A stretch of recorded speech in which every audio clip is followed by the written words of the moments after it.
America, my name is Osei-Frimpong, and I'm coming to you live every Friday as I do to try to deliver the quality of political knowledge that you might not have gotten in your K through 12 schooling or college or on your job. So I wanted to do a series of videos on the political machinery of democracy and what it means to actually be self-determining through the institution of democracy. Now, to be clear, democracy is in general good, especially most importantly, a constitutional democracy. The idea is that a constitutional democracy is going to save us from the appetites and desires of some monarch, right? So the nightmare scenario is you make a plan for your life, and then some monarch wakes up one day, gets mad, and then takes all of your taxes and drafts your kids to go to war with Spain or something like that, right? So that's going to be the nightmare scenario. That's why constitutional republics are going to be superior to monarchs just in general. And also why every Disney movie that doesn't end in a peasant rebellion of the monarch in favor of a constitutional democracy is trash. And I'll say that with authority because the idea that there's like some sort of good monarch over your life. That's like the idea of a good slave master. The problem is you're a slave. Doesn't matter how nice your slave master is. They're nice, they'll show power with you, which means they won't be a slave master, right? So we want to live in a world where the general rules of the world are set down by us as equals, right? So that's why all constitutional regimes are going to be better than monarchies or authoritarian regimes through a monarchy, because you don't want the plans for your life to turn on someone else's appetites. It's like being in a very unstable relationship. You don't want the plans for your life to turn on someone else's appetites, because, make no mistake, freedom is a matter of making and then realizing plans for your life. That means you need the world to be somewhat stable in order for you to make and realize plans for for your life. Right? Good. Now, why is it good to have like a republic or democracy rather than just like laws that are set down and can't be touched? Well, we also want the laws to reflect us. We want to have fair participation in creating the laws that then in turn, manage us. Right? So we want to interact with a world that is reflected onto us. So we want the laws to reflect us. And to do that, we have like a series of little polities, cities, and then counties, and then states, and eventually nations. The things that every citizen needs to be a citizen, you can do at the national level. And then like as local needs start emerging, then you want local government to be able to have the wiggle room to address them. Right? So it's not, you can say, well, it's good to have laws, but the Constitution should stay the Constitution and it shouldn't be fixed. Okay, so let's talk about constitutional governance again. I'm sorry. Let's talk about constitutional governance. It's good to have a constitution. The constitution needs to be rigid so that you can make plans under it. It's like playing in a soccer game, and you don't want halfway through the game for like someone to decide, well, now people can use their hands. No, you trained for this game where people can't use hands, right? So the Constitution needs to be rigid so people can make rules under it and then realize themselves into it. It also needs to be appropriately fluid so that you can think through how the realization of freedom can be moved through the rules, right? So you might have come up with inadequate rules. You don't want those frozen. I remember watching football games that were prior to the fair catch, and you would just see like people like looking up and then looking at the people at the careening towards them and then looking up. So like it wasn't actually an institution of freedom, because without the fair catch, every time you looked up to catch the ball, like you took your life into your own hands. So I just remember watching some old footage. So the fair catch is actually an institution of freedom. You want the game to be fluid enough to introduce something like the fair catch in football. Same with baseball and the designated hitter. You need, you can't have baseball set down and then all of a sudden someone thinks, you know what? we should have some sort of infield fly rule. But oh well. No, you want the governing body to be the governing institution to allow for changes, but the changes can't be too. But the governing body can't be too flimsy, or it just becomes capricious rule that punishes people for planning to live under the rules as is, right? So you don't want to punish people for planning their lives to live under the rules as is, but you also want to allow enough flexibility in rule formation so that they can change with either technology or the realization of freedom. We didn't know that black people were whole people, so we didn't build a constitution for them. No, let's be honest. We built a constitution with the understanding that they were slaves who needed to be defended against. So that's why you got like the Fugitive Slave Acts and casual killing laws. So that's for Constitution. So, and also you don't want the rules to come from someone other than you. You want to live into your own rules. And that's why self-government comes from democratic participation in the Constitution. Right? So there's this weird moment in the suffragette versus anti-suffragette debate where the anti-suffragettes were pro-women rights, especially people like Dodge or Mildred Rutherford. They were pro-women's rights, but they wanted to be able to influence the passions of their elite husbands rather than have to go through a public process, right? So they were pro self-rule, but anti-constitutional rule because they thought they would have a better chance, playing on the sympathies of the men in their life rather than, they thought they were better reflected by playing on the sympathies of the men in their life rather than advocating for laws that would govern the whole and then be accountable publicly to them. Those laws, and making arguments that way, right? So there's a kind of, you can separate constitutional rule from self-rule because if you think that, you have more power and are better reflected by rules because of like your daddy is the rule maker, then you can have self-rule without constitutional government, right? So the anti-suffragette movements are actually rather fascinating. Louise Newman wrote a good book on this called White Women's Rights about how, a lot of feminism, I think it's the racist origins of feminism, White Women's Rights, Louise Newman. It was pretty much a book about how a lot of feminism emerged as a kind of race politics where women were fighting for the right to co-rule with men over us.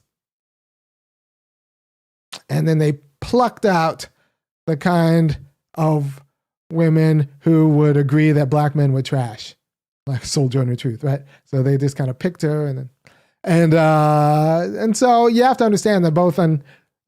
I'll just say one thing about that. You have to understand that both with patriarchal governance, conservative patriarchal governance, and feminist patriarchal governance, black people end up in jail or swinging from trees, right? It doesn't really matter. And so that's why, I get in trouble for not being the great feminist, but because I was a better feminist before I started reading feminists.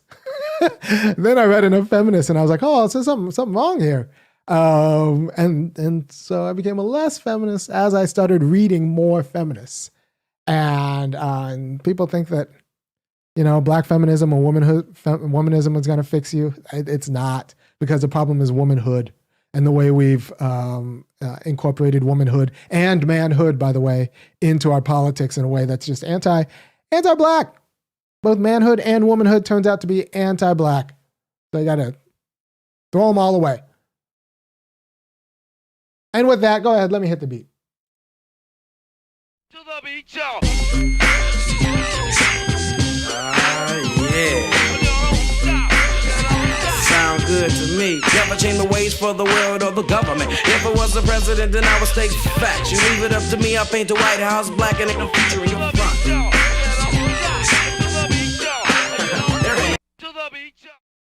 Now is a good time to remind you that if you want to support anything I'm doing, go ahead and go to www.funkyacademic.com and go ahead and give $5, $15, or $50 a month. Because depending on who you talk to, I'm making myself downright unemployable because the conservatives won't hire me and the feminists are kind of scared. They don't like me either. So like, I'm kind of like in that middle where I'm telling a lot of truth that doesn't immediately land on getting paid. So I need you to do your due diligence and go to www.funkyacademic.com and go ahead and kick down $5, $15, or $50 a month. Even if you don't like everything I say, you got to appreciate that I'm the one Negro in your life who's saying it. And so $5, $15, or $50 a month will give me a one-time big donation, but I like the monthlies because that allows me to budget.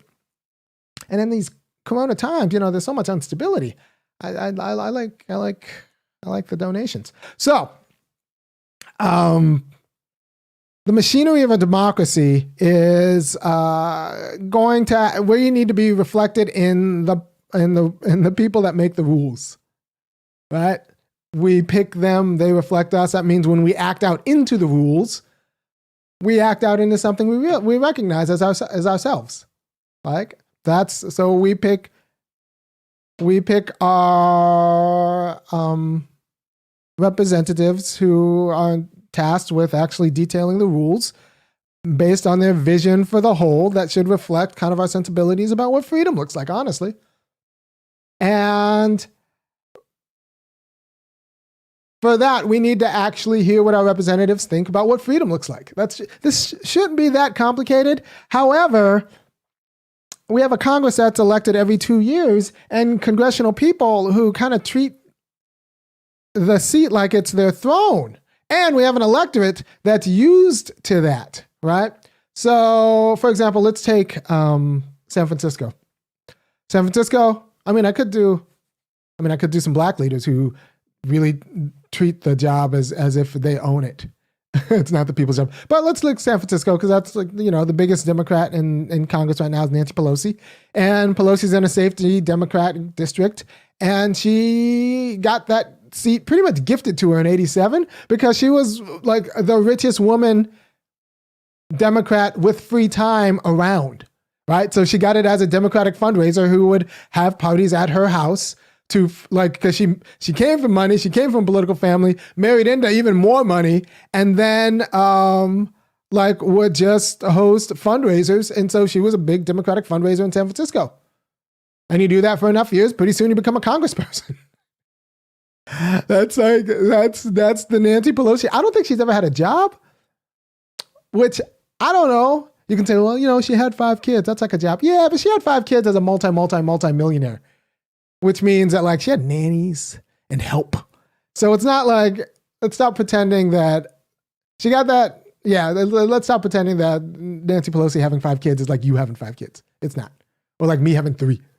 Like I homeschooled my kids this morning, went and taught class, and now I'm doing this on YouTube for a little bit of extra change. That's not what Nancy Pelosi did, right? She had nannies, lots of them. I strongly suspect.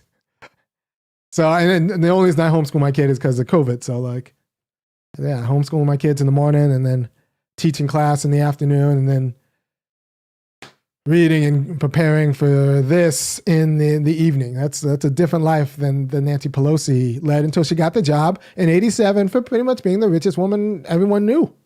Everyone who had money knew, right? So she got the job. And then for the last 30 years, that's not the worst way to get the job. People get the job for the reason to get the job. The problem is for the last 30 years, she has refused to debate any challengers.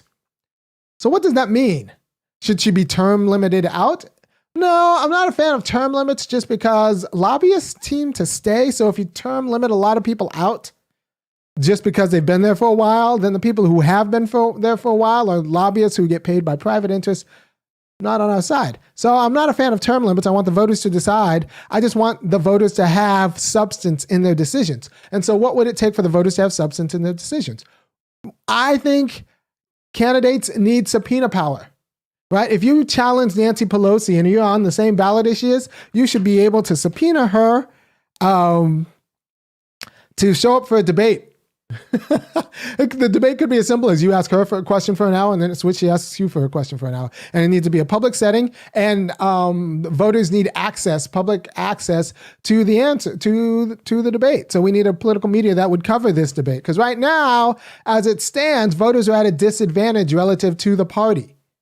Right? So it's not quite voter suppression because we're not keeping people from casting their ballots, but it is voter disadvantage insofar as the party decides who is on the ballot and they have their own interests, which are often financial, right? A lot of party officials don't care if you win or lose. They care if you bring in the money, right? So the idea that Nancy Pelosi can go through 30 years by denying challengers a fair debate, like disenfranchises the voters of having content, because without a fair debate, without being able to differentiate between contestants, the voters themselves just become tools of the party, right? The voters become the tools with which the party uses to vote. And the party has a different interest than the electorate. The party has a different institutional interest in the electorate. In the same way that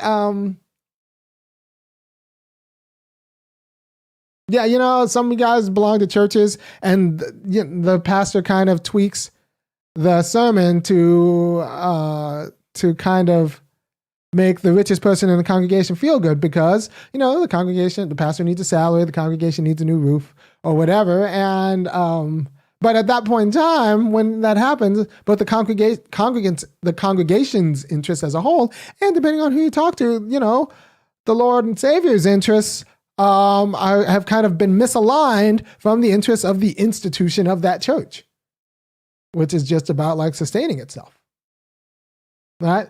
So the institution of the Democratic Party in this case is going to be misaligned with the interests of the electorate, right? You shouldn't be allowed to duck debates, and actually it should be enforced. Part of this job is to show up when called at least 3 times, or probably at most 3 times, just make sure 3 times an election cycle to a public debate.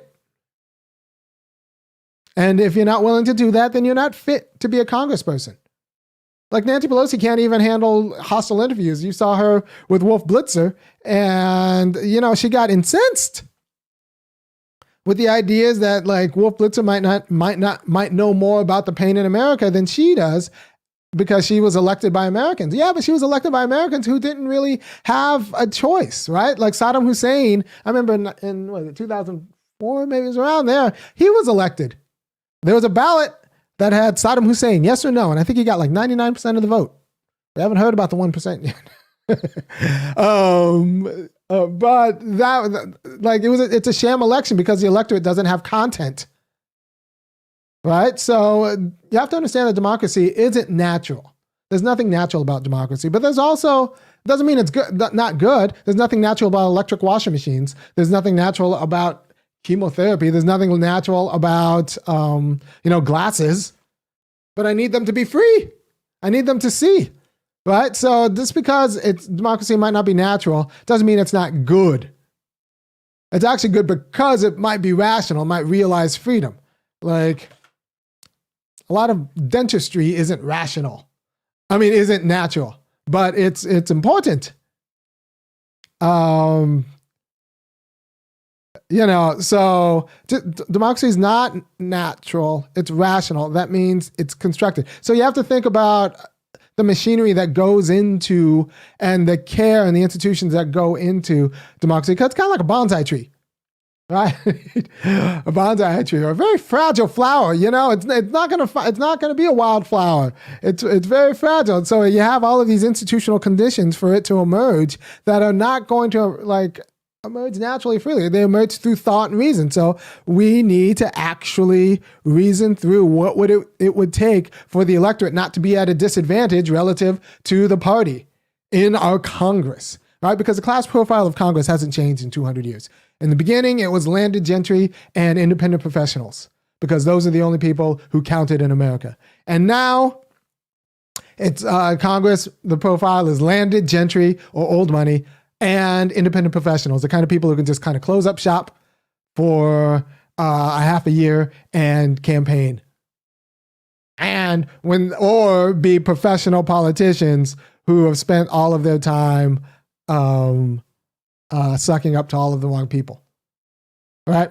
So if we want a democracy that actually reflects the demos, we need to talk about the machinery of democracy. Now, next week, I'm going to talk about what it takes for candidates to be candidates and the barriers that candidates expose. But right now, I'm going to talk about Congress and our need to be able to hold politicians accountable. We can't expect the media to do it because access journalism, right? So Wolf Blitzer might not get another interview with Nancy Pelosi because he gave her a hard time last time. And he didn't even give her a hard time. He was just doing his job. He was just doing a hard time. Like, he was just doing his job, that by suggesting that she might not be doing all of hers. Like, that's a fair suggestion considering that the last Relief Act was months ago and America is working at a fraction of the capacity because COVID shut down the economy. So we need our Congress to do what it does and smooth out these rough edges of the COVID economy so that people don't get punished for making plans for their life. Right? But who knows if Wolf Blitzer gets another interview like that. Pelosi doesn't take hard interviews. It's her throne. And I have a problem with since we're talking about congressional seats, I'm going to talk about John Lewis's seat. It was gifted to a woman named Nikema Williams, and in a way that I don't like. She was the chair of the Georgia State Party, and the Georgia State Party was tasked with finding the replacement. And she looked in the mirror and said, I would make a wonderful congressperson, and picked herself. Apparently Dick Cheney did the same thing for a VP. For Bush, he was tasked with being part of the VP search committee, and he was like, I'd make a wonderful one. But Nikema Williams, but with that seat, as it's installed, that's going to suffocate out anybody else who would challenge her. Right? And I have a problem with that. So there's not going to be, it's a legacy seat in a safety district. And she just gave herself a 30-year job. Right? So we need to talk about the machinery of democracy so that no incumbent is safe. It might be the case that a party is safe based on the ideology of the people on the street, but that no incumbent is safe. No incumbent should be safe. That's the tweet. That's the whole thing. No incumbents should be safe, even if you have safe party seats, relatively safe party seats based on the ideology and the vision of the people and the culture of the town. No incumbent should be safe. And no incumbent should be treated as if they were safe. That's bad for democracy. Because that is when the party uses the people as a means to support itself, as opposed to the people using a party as a means to reflect itself. Right? I hope this has been clear. If you support anything I do, you know what to do. And I did a segment on Rising. Rising's a show with Crystal Ball and Saga and Jetty that's on the internet. And I appreciate when they have me on. Now, it's funny because the next time if they have me on again, I'm going to straight up say thank you for coming on to my show, because I feel like every time I go on there, I have to act as if it's the only time I'm going to go on the show, just because at some point in time I'm going to tick off the wrong white lady, and you know how that goes. So I just act. I get it all out. This time was a little bit unfortunate because I know it was on their end because it was coming great. It was the picture was coming great out of my screen. They had a green tint over me, so I don't know about what was going on with that. But go on to Rising. Just click risingerhill.com. And I talked about the importance of divisiveness and how is through divisions that you get content. I also did a video on that on this show, on the Funky Academic YouTube show. But I like going on Rising. It's fun. I think Crystal she invites me on, and she doesn't have to, and I know she gets a lot of flack for it, but she's a class act. What are you going to do? Class acts do what class acts do. So I thank you for Crystal for having me on. And if I ever go on again, you better believe, once again, I will act as if it's the last time I'm going to be there ever and get it all out. Oh, they say act like you've been there before. I don't think that's going to work for black people. I think black people need to act like they're never coming back. And with that, I'll leave you. If you appreciate the work I do every week and you think that I should continue to do it because I'm giving you the quality of political knowledge and insight that will help you not squander your life and kind of rescue meaning from it, then go ahead and go to www.funkyacademic.com and kick in $5, $15, or $50 a month, or make one enormous donations. I like the monthlies because it allows me to budget more, and that'll help me, with a marketing budget or getting better equipment that works all the time. Because in a lot of ways, freedom means having equipment that works every time you turn it on. And I want to be a free Negro. So if you like what I do, go to funkyacademic.com and contribute. Thanks often comes in the form of cash, and the site takes credit cards.